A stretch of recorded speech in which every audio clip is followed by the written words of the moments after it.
Good morning everyone. सुबह के 5:30 बजे हैं। हमने नहा लिया है और आज मैं आपको बताने लगी हूँ कि मैं कार्तिक पूजा हम लोग ने जो शुरू की है किस तरह से सुबह से शुरुआत होती है।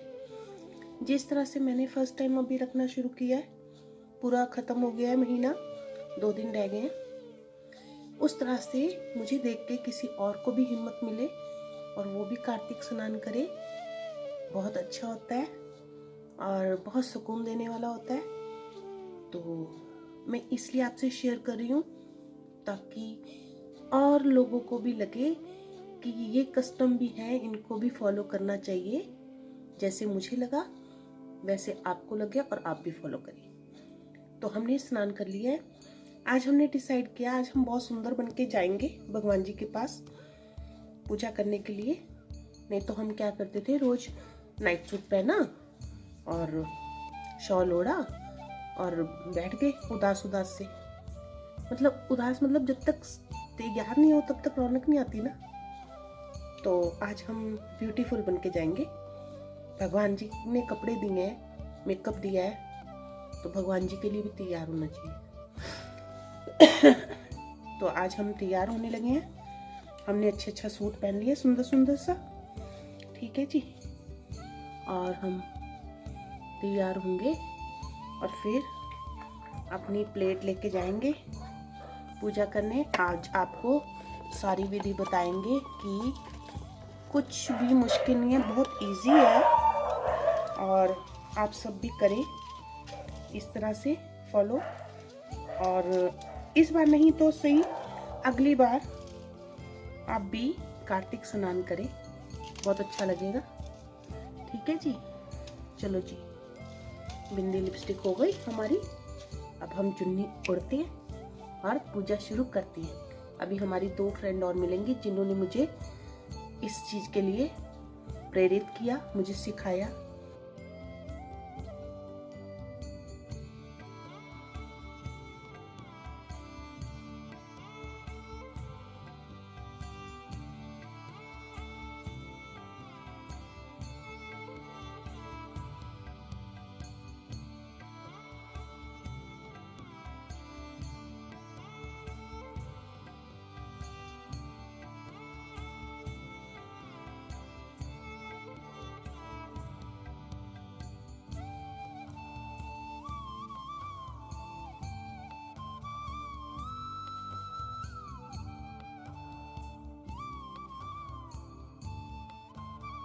ये लो जी, पूजा के लिए हो गए हम तैयार। अब हम आपको अपनी 2 ऐसी फ्रेंड से मिलवाएंगे जिन्होंने हमें कार्तिक स्नान के लिए प्रेरित किया। मैं उनका दिल से शुक्रिया अदा करती हूँ, क्योंकि ना उनको शायद भगवान ने बोला कि भैया इसको तो कुछ आता नहीं है, ये तो ढंग से पूजा नहीं कर रही है, इसको सिखाओ कुछ। तो मैं उनका दिल से शुक्रिया करती हूँ, ठीक है। वैसे पूजा तो करनी आती है, पर मतलब जिसे कहते हैं ना, एक प्रॉपर तरीका भी होता है, तो हमको वो तरीका नहीं पता। इसलिए क्योंकि हम ना मैं जॉब करती थी, तो इन चीज़ों में ज़्यादा ध्यान नहीं लगा। लॉकडाउन में अब घर में बैठे हैं ना, तो हर चीज़ के लिए टाइम है, तो मैं टाइम को यूज़ कर रही हूँ, ठीक है ना। हर किसी को लगता है कि मैं अपने हिसाब से पूजा ठीक करती हूँ। जैसे मैंने हाथ जोड़ के बोल दिया, भगवान जी खुश रखना, हमको भी खुश रखो, सबको खुश रखो, हो गई पूजा। तो पर कभी कभी कुछ थोड़े अलग एफर्ट करने पड़ते हैं। कोई फास्ट रखना पड़ता है, सुबह उठ के जल्दी स्नान करके। और हम सोचते थे पहले चलो ठीक है, खा लिया पी लिया, पहले पेट पूजा फिर काम दूजा, ये हम चीज़ें करते हैं अपने दिल को मनाने के लिए।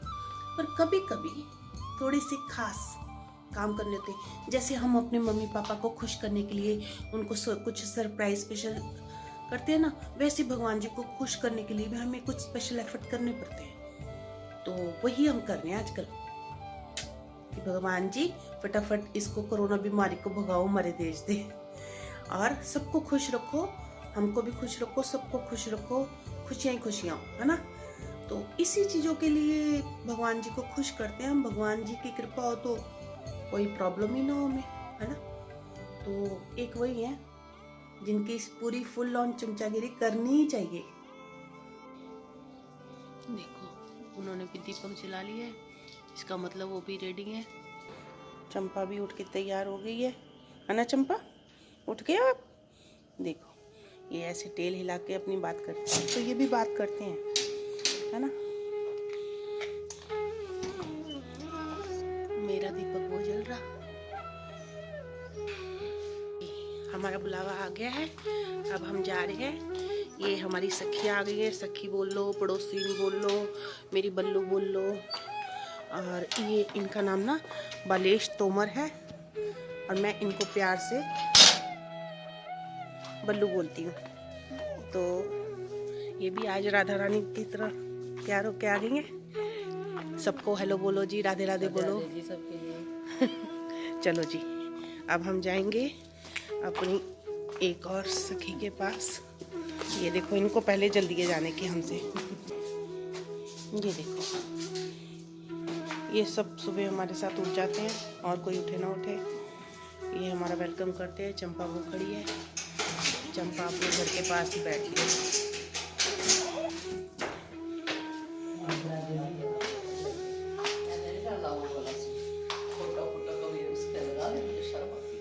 राधे राधे। देखो इनको शर्म आती है, इतने प्यारे हैं। अपनी बेटी के पास भेजूं, मेरे जवाई कहेगा कुछ नहीं कहेंगे तो अच्छा। और क्या। ये लो जी हम आ गए हैं अपने स्थान पर, अपने भगवान जी के सामने। अब हमारी होगी पूजा शुरू। और ये इनके घर से हम अपनी पूजा शुरू करते हैं। नहीं, शुरू तो अपने घर से ही करते हैं, पर यहाँ पे आके कथा बोलते हैं। और अभी आपको बताएंगे हम कथा कैसे बोलेंगे। पहले सांस चढ़ गया, सीढ़ियाँ चढ़ के। तो प्लीज ब्रेक का टाइम हो गया हमारा, गिव मी ब्रेक। ये देखो बाबू बाबू लड्डू गोपाल जी बैठे हैं स्वेटर पहन के। सर्दी हो गई है भाई, इनको भी ठंड लगती है। इनको तो सबसे पहले लगती है ना। और देखो इन्होंने क्या किया है, अपनी मैचिंग के कपड़े पहनाए इनको। आज देख लो, ध्यान नहीं दिया। नहीं ध्यान नहीं दिया आपने, ये आपकी प्लानिंग है। ये देख लो मैचिंग मैचिंग के पहनते हैं। ध्यान ही नहीं दिया, हमने ध्यान दिया है ना। चलो जी गणेश वंदना शुरू करते हैं। बोल गणेश जी महाराज की जय। पहले गणेश मनाया करो, फिर भोले जी का दर्शन पाया करो। पहले आदि गणेश मनाया करो, फिर भोले जी का दर्शन पाया करो। भोले अंग बहुत रमाई हुई है, गौरा पार्वती संग आई हुई है, गौरा पार्वती संग आई हुई है, पहले देवियों के देव। अच्छा जी 34वां अध्याय है आज, और 34वां अध्याय शुरू करते हैं।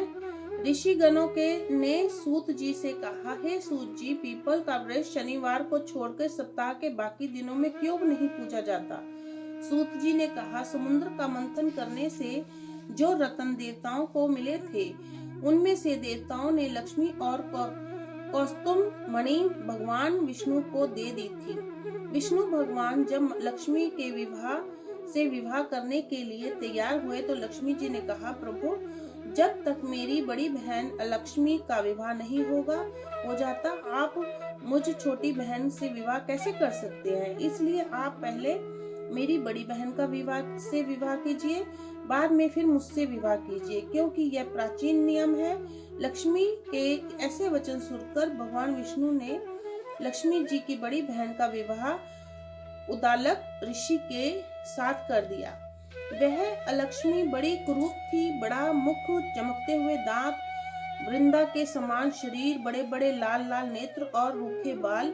महर्षि उदालक भगवान विष्णु के आग्रह पर उससे विवाह कर उसको वेद मंत्रों की ध्वनि से गूंजाते हुए अपने आश्रम में ले आए। वेद ध्वनि से गुंजित हवन के पवित्र धूप से सुगंधित मनोहर ऋषि आश्रम को देखकर वह बहुत दुखी हुई। लक्ष्मी ने महर्षि उदालक से कहा, ये इस आश्रम में वेद ध्वनि हो रही है, अतः यह स्थल मेरे रहने योग्य नहीं है, अतः तुम मुझे किसी दूसरी जगह ले चलो। उसकी ये बात सुन के महर्षि उद्दालक ने कहा, तुम यहाँ पर क्यों नहीं रह सकती और तुम्हारे रहने के योग्य दूसरी जगह कौन सी है, यह मुझे बताओ। लक्ष्मी ने कहा, जहाँ पर वेद ध्वनि होती हो, अतिथियों का सत्कार होता हो, यज्ञ आदि होते हो, उस स्थान पर मैं नहीं रह सकती। जहाँ पर पति पत्नी का आपस में प्यार हो, पितरों के निमित्त यज्ञ होते हो, देवताओं का पूजन होता हो, वहाँ पर मैं नहीं रह सकती। जहाँ दिन रात पति पत्नी लड़ते रहते हैं और जहाँ पे अतिथि लोग सदा निराश लौटते हैं, जहाँ पर पूज्य वृद्धों, सत्य पुरुषों तथा मित्रों का अनादर होता है और जहाँ पर अति कठोर वाणी बोली जाती है, जहाँ पर दुराचारी चोर पर स्त्री गामी प्राणी रहते हैं, जहाँ पर गौवों का वध, मद्यपान, ब्रह्म हत्या आदि होते हैं, वहाँ मैं प्रसन्नता पूर्वक निवास करती हूँ। इस प्रकार लक्ष्मी के वचन सुनकर महर्षि उद्दालक का मुख मलिन हो गया। वह उस बात को सुनकर चुप रह गए। थोड़ी देर तक चुप रहने के पश्चात उन्होंने उससे कहा, अच्छा, तुम्हारे लिए ऐसा ही स्थान खोजूंगा, अतः जब तक मैं तुम्हारे लिए ऐसा स्थान ढूंढकर नहीं लाऊं, तब तक तुम उसी पीपल के नीचे चुपचाप बैठी रहो। महर्षि उद्दालक उसको पीपल के नीचे बिठाकर सभी उनके रहने योग्य स्थान ढूंढने निकल पड़े। लेकिन जब वह बहुत काल तक प्रतीक्षा करने पर भी वापस नहीं लौटे तो लक्ष्मी रोने लगी। उसका बुरी तरह से रोना श्री लक्ष्मी जी के वैकुंठ में भी सुना।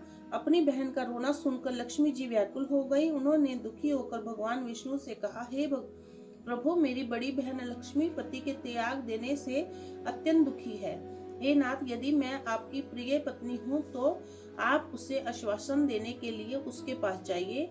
लक्ष्मी जी की प्रार्थना सुनकर कृपा सिंधु भगवान लक्ष्मी जी के साथ लेकर पीपल के पास गए, जिसके नीचे अलक्ष्मी बैठी रो रही थी। उसको आश्वासन देते हुए भगवान विष्णु ने कहा, हे अलक्ष्मी, इसी पीपल की जड़ में तुम सदा सदैव के लिए निवास करो, क्योंकि मेरे ही अंश से उसकी उत्पत्ति हुई है और मेरा ही निवास रहता है। प्रतिवर्ष गृहस्थी लोग तुम्हारा पूजन करेंगे और उन्हीं के घर में तुम्हारी छोटी बहन लक्ष्मी निवास करेगी। स्त्रियों को विविध प्रकार के उपहारों से तुम्हारी पूजा करनी चाहिए। मनुष्यों को चाहिए कि वह पुष्प, धूप, गंधादि से तुम्हारी पूजा करें, तभी लक्ष्मी उन पर प्रसन्न होगी। सूत जी ने कहा, भगवान जी कृष्ण व सत्यभामा तथा पृथु और नारद का संवाद तुम लोगों को मैंने सुना दिया है।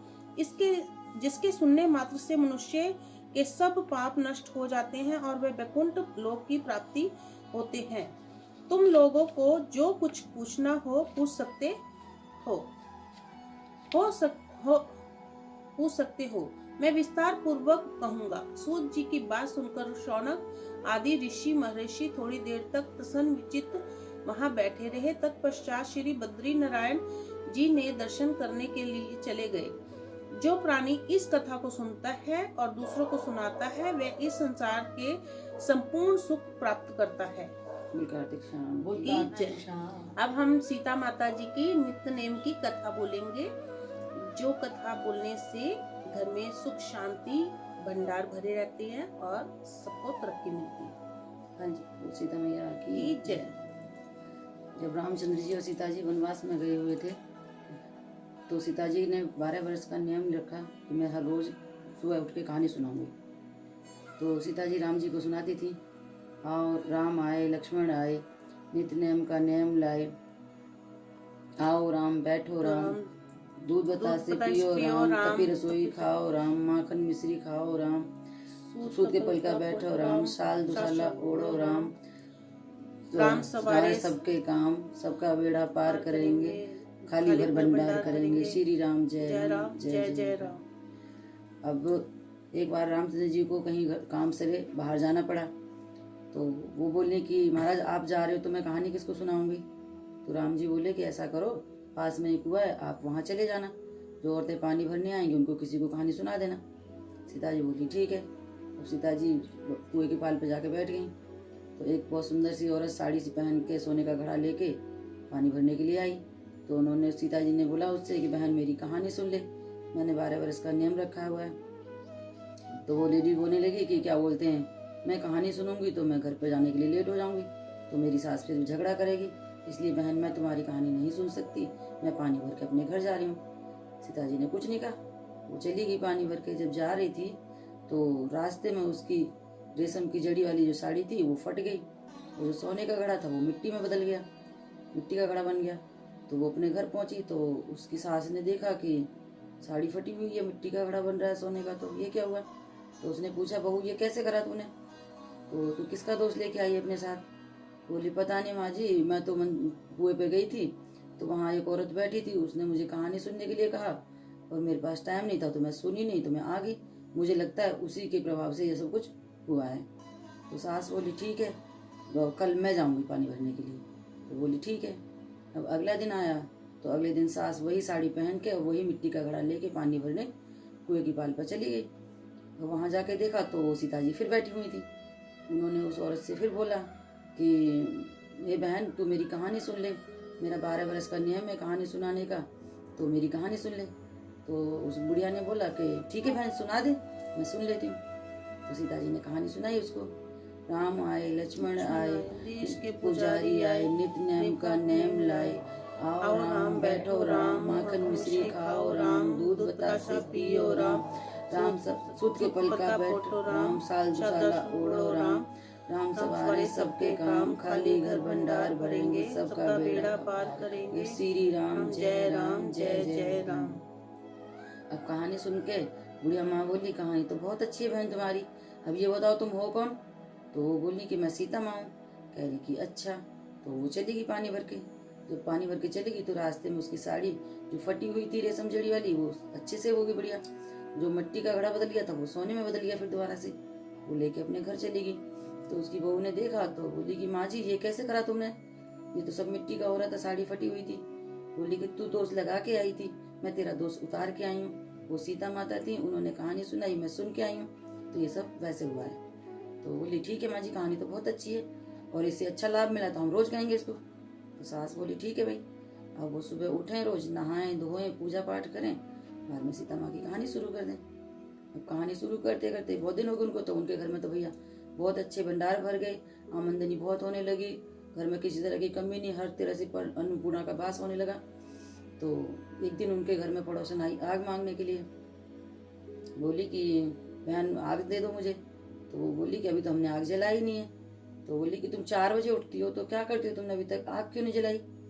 तो वो बुढ़िया बोली कि भाई हम तो नहाते धोते हैं, पूजा वूजा करते हैं, फिर सीता माता की कहानी सुनते हैं। तो बोली कि उससे क्या होता है। तो बोली कि उससे धन दौलत सब कुछ होती है, अन्नपूर्णा का वास होता है, लक्ष्मी के भंडार भरे होते हैं, उससे सब कुछ होता है। तो वो बोली अच्छा ऐसी बात है तो मुझे भी सुना दो वो कहानी। तो बुढ़िया बोली ले भाई तू भी सुन ले। तो उसने उसको कहानी सुनाई। फिर राम आए लक्ष्मण आए, देश के पुजारी आए, नित नेम का नेम लाए, आओ राम बैठो राम, तपी रसोई जीमो राम, माखन मिश्री खाओ राम, दूध बतासा पियो राम, सूत के पल का पोटो राम, शाल दुसाला ओढ़ो राम, राम सवारे सबके काम, खाली घर भंडार भरेंगे, सबका बेड़ा पार करेंगे, श्री राम जय जय राम। अब वो औरत बोली कहानी तो बहुत अच्छी है और इससे लाभ भी है, तो मैं भी इस कहानी को अपने घर में कहा करूंगी। बोली ठीक है भाई। अब वो औरत अपने घर गई, उसने भी अपना नियम बना लिया, रोज नहाए धोए पूजा पाठ करे और सीता माता की कहानी सुने। तो सीता माता ने उसके घर में भी भंडार भर दिए, तो उसके घर में भी बहुत सारी खुशियां आ गई, वो भी खुश, अड़ोसी पड़ोसी सारे खुश। अब सभी लोग कहने लगे तो सब लोग खुश होने लगे। तो हे सीता माता, जैसे उन लोगों का घर भंडार भरा वैसे सुनने सुनाने वाले सबके घर भंडार भरियो। माता का कथा अधूरी हो तो पूरी करियो, पूरी हो तो मान करियो। जय श्री राधे राधे। जो गलती हो तो माफ करना, और जिस तरह से इस कथा ने उनका भला किया, इस तरह से जो भी इस कथा को सुने और फॉलो करे उसका भी भला।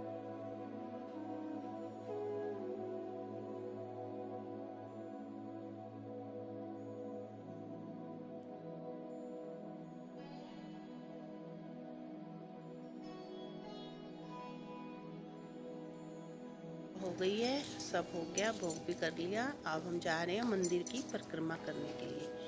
ठीक है, सब अपने मास्क ले आए हैं, मैं भी ले आती हूँ। चलो जी, मंदिर की परिक्रमा के लिए हम रेडी हो गए हैं, मास्क पहन लिया हमने।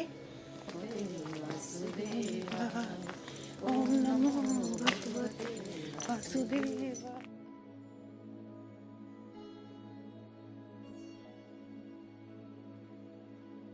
चलो जी, हमारी परिक्रमा हो गई है और अब हम घर की तरफ प्रस्थान कर रहे हैं।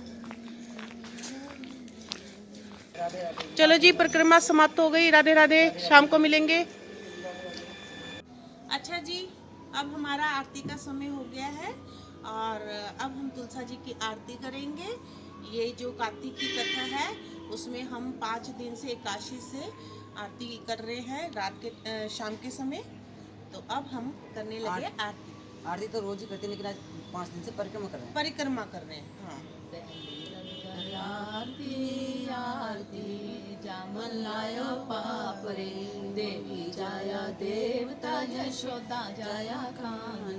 मेरे घर आए श्री भगवान, मेरे घर आए सुंदर श्याम, मेरे घर आई वृंदावनी। मंगल है आरती कर ले आरती, साबरे सो।